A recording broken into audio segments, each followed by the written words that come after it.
Some people are natural storytellers.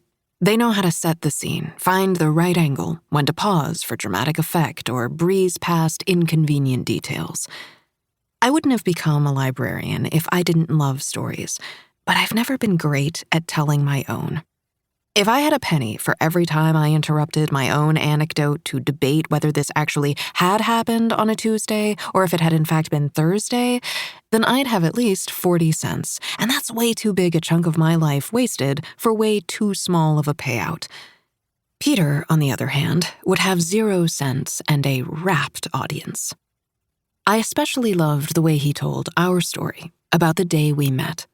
It was late spring 3 years ago.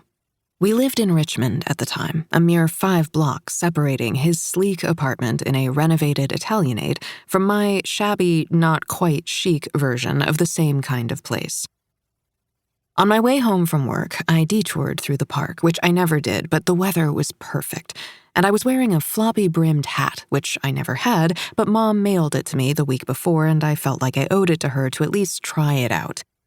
I was reading as I walked, which I'd vowed to stop doing because I'd nearly caused a bike accident doing so weeks earlier, when suddenly a warm breeze caught the hat's brim.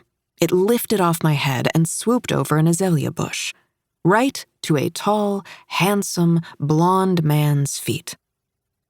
Peter said this felt like an invitation, laughed almost self-deprecatingly as he added, "I'd never believed in fate before that."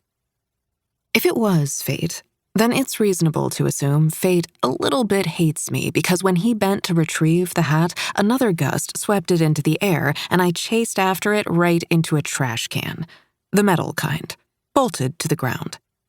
My hat landed atop a pile of discarded lo mein, the lip of the can smashed into my rib cage, and I did a wheezing pratfall into the grass.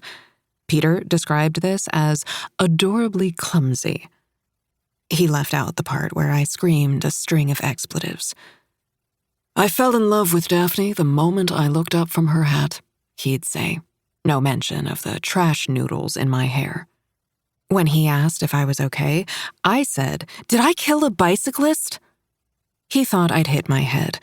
Nope, just bad at first impressions.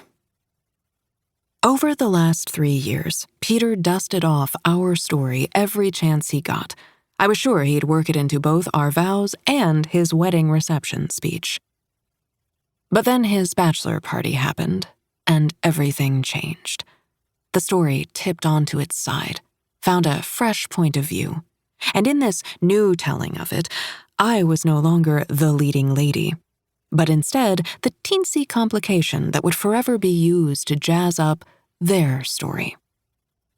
Daphne Vincent, the librarian that Peter plucked out of the trash, nearly married, then dumped the morning after his bachelor party for his platonic best friend, Petra Comer. Then again, when would he even need to tell their story? Everyone around Peter Collins and Petra Comer knew their history. How they'd met in 3rd grade when forced into alphabetical seating, bonding over a shared love of Pokémon. How, soon after, their mothers became friends while chaperoning an aquarium field trip, with their fathers to follow suit.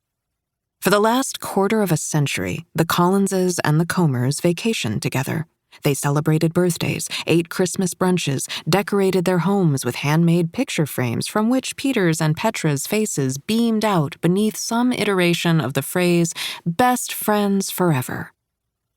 This, Peter told me, made him and the most gorgeous woman I'd ever met more like cousins than friends.